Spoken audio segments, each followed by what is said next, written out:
नमस्कार मंडळी, स्वागत आहे तुमचं आपल्या चॅनलवरती. मंडळी, पहिल्या भागात आपण पाहिलं की मुसाळ सुर्वेवाडीच्या जत्रेत लाट सोहळ्याचा तो अंगावर काटा आणणारा क्षण. पण ही तर फक्त सुरुवात होती. लाट सोहळा झाला की रात्री इतर गावांच्या पालख्या येतात. सोबत येतात ते खेळी. आता तुम्ही मला विचाराल, खेळी म्हणजे काय? तर खेळी म्हणजे पालख्यांसोबत येतात ती माणसं. या पाहुण्यांचं वाटप होतं आणि आम्ही त्यांना मानाने आमच्या घरी जेवायला घेऊन जातो. पाहुण्यांची सेवा हाच कोकणी माणसाचा सर्वात मोठा धर्म.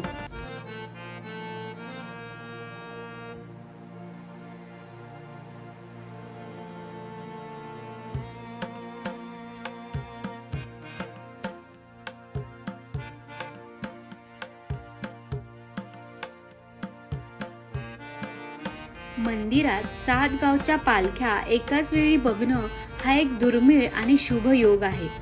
आम्ही सगळ्या पालकांच्या चरणी नतमस्तक झालो.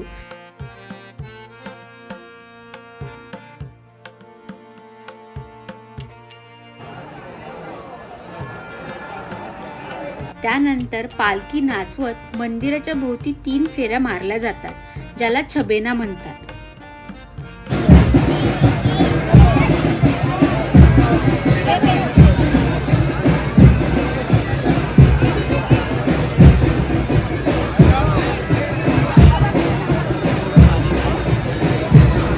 15 गावच्या या जत्रेचं सर्वात मोठं वैशिष्ट्य म्हणजे इथे पाळला जाणारा शिस्तबद्ध मानाचा क्रम.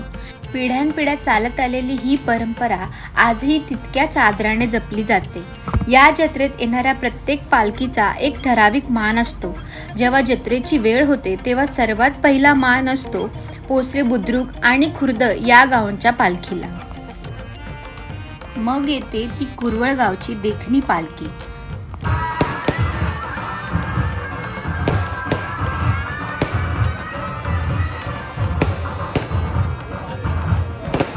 आणि तिच्या मागोमाग असते ती कुंभवलीची पालखी.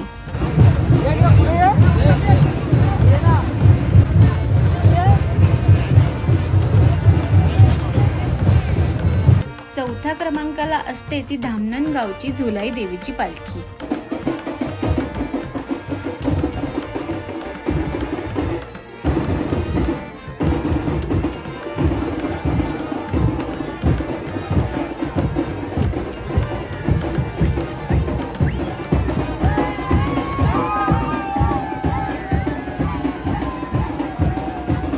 पाचव्या नंबरला येते ती मुसाड चांदेवाडीची पालखी.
आणि सगळ्यात शेवटी यजमान म्हणून येते ती मुसाड सुर्वेवाडीची पालखी.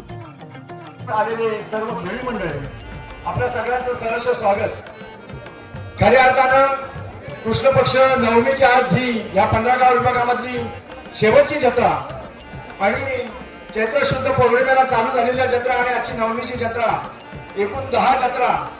आणि या जत्रेसाठी निमंत्रित सर्व देवता आणि त्यांच्यासोबत आलेली सर्व खेळी मंडळी यांना शुभेच्छा देतो.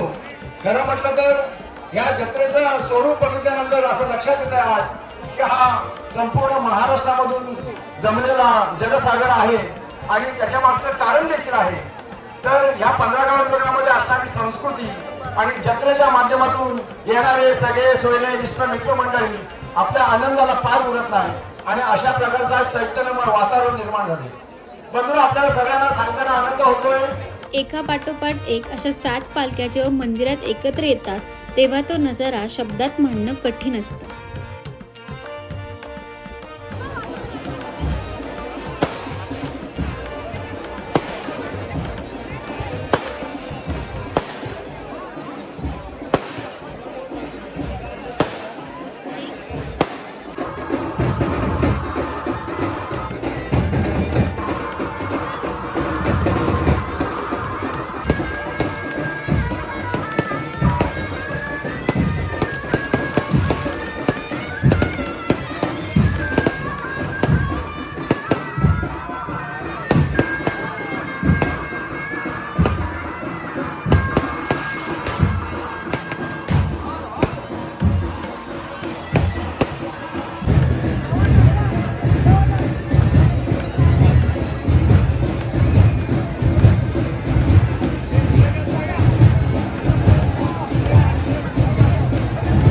रात्री छबेना झाला की सुरू होतो पारंपरिक तमाशा.